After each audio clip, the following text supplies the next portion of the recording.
Hello mga mommies, mga daddies, good evening. Ang tatalakayin ko po ngayon ay tungkol ito sa isang mommy or mga momshies na gusto nang mag-stop sa kanilang pagpapadidi sa kanilang mga anak, sa kanilang mga babies. Excuse me, nubo ako. Nung sa akin kasi, ni-stop ko yung anak ko sa pagpapadidi nung 2 years old siya kasi nag na bumalik na ako sa trabaho ko. Alam naman natin na sobrang sakit ng didi natin na yung mga didi na sa loob na hindi lumalabas, nalalagnatin tayo. Kaya ito po yung ginawa ko. Noong una, binabasa-basa ko lang siya ng tubig kasi sobrang init na talaga yung didi ko.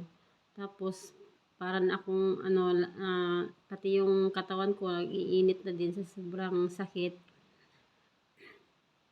Nagsi-search ako sa mga ginagawa ng ibang mga mami sa kanilang pagpapastop sa mga babies nila ng pagpapadidi.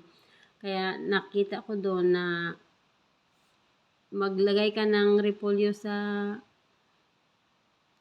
refrigerator para sobrang lamig. Tas pag nilagay mo doon, magle-lessen yung niya, yung init ng didi mo. Kasi sobrang dami na ng gatas na hindi nakalabas, nag-iinit talaga yung yung yung balat. Sobrang sakit. Hindi mo talaga alam kung saan galing yung sakit. Sobrang sakit. Kaya ayun yung ginawa ko. Bumili ako ng repolyo or cabbage, pa isa-isa lang na inilagay ko sa rep. Tas wag lang sa freezer, pwede doon sa baba lang. Tas pag pag lumamig na siya, tapal mo siya doon. Hindi naman siya nawawala agad yung pero parang mafe-feel mo talaga na ang malamig na nalilesen yung sakit. Tas yung init ng yung init na ramdaman mo sa loob. Tapos mga mamis, pag nafe-feel nyo para kayong lagnatin, inom lang kayo. Ang ininom ko kasi noon is yung Saridon. Mahilig kasi ako sa Saridon. Hindi ako hiyang sa Biogesic, yung ganun. Yung Saridon kasi, pwede din siya sa mga mami na nabibinat, yon.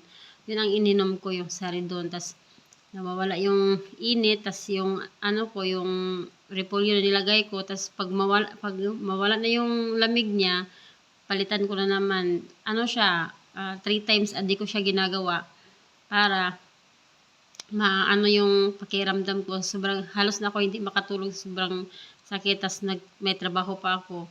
Tapos pagka mga nawawala siya, na akala ko aabot siya hanggang 2 weeks or 1 week, pero 3 days lang siya, nawawala na yung sakit. Tas meron pa siyang gatas, pero hindi na masyadong sobrang sakit na mafe-feel mo talaga na parang nag-aalburuto dun sa loob, yung ganon.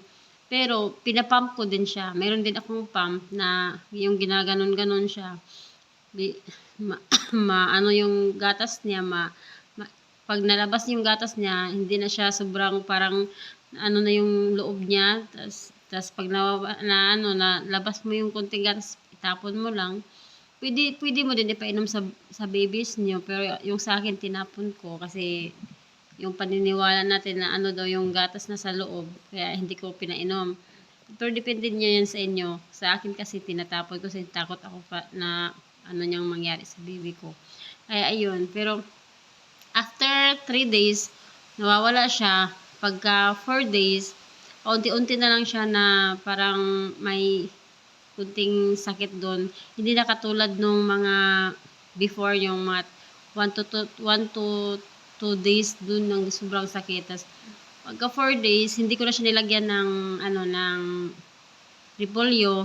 Pwede makakaya ko na kasi yung sakit niya. Hindi na masyadong mainit, hindi na siya masyadong sobrang bilog na bilog sa sobrang daming gatas. Yung gatas din kasi parang unti-unti siyang nawawala.